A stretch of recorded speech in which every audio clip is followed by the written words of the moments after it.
सभी भक्तों को राधे राधे। ओम नमो भगवते वासुदेवाय। आज हम सुनेंगे कार्तिक मास का 14वां अध्याय। तब उसको इस प्रकार धर्म पूर्वक राज्य करते हुए देवता हो गए। उन्होंने देवाधिदेव भगवान शंकर का मन में स्मरण करना आरंभ किया। तब भक्तों की कामना पूर्ण करने वाले शंकर ने नारद जी को बुलाकर देव कार्य की इच्छा से उसको वहाँ भेजा। शिव भक्त नारद शिव की आज्ञा से देवपुरी में गए। इंद्र आदि सभी देवता व्याकुल हो शीघ्रता से उठ नारद जी को उत्कंठा भरी दृष्टि से देखने लगे। अपने सब दुखों को कहकर उन्होंने नष्ट करने की प्रार्थना की। तब नारद जी ने कहा, मैं सब कुछ जानता हूँ, इसलिए अब मैं देवराज जलंधर के पास जा रहा हूँ। ऐसा कहे नारद जी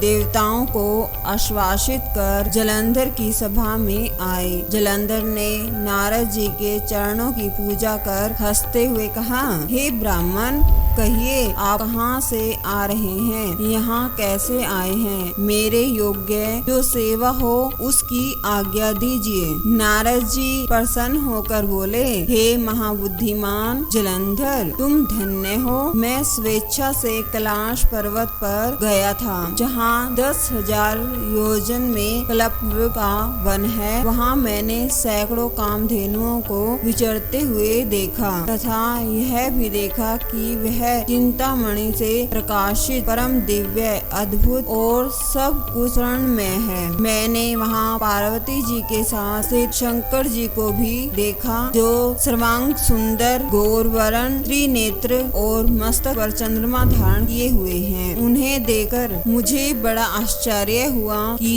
इनके समान समर्थशाली त्रिलोकी में कोई है या नहीं। हे दैतेंद्र, उसी समय मुझे तुम्हारी समृद्धि का स्मरण हो गया आया और उसे देखने की इच्छा से ही मैं तुम्हारे पास चला आया हूँ।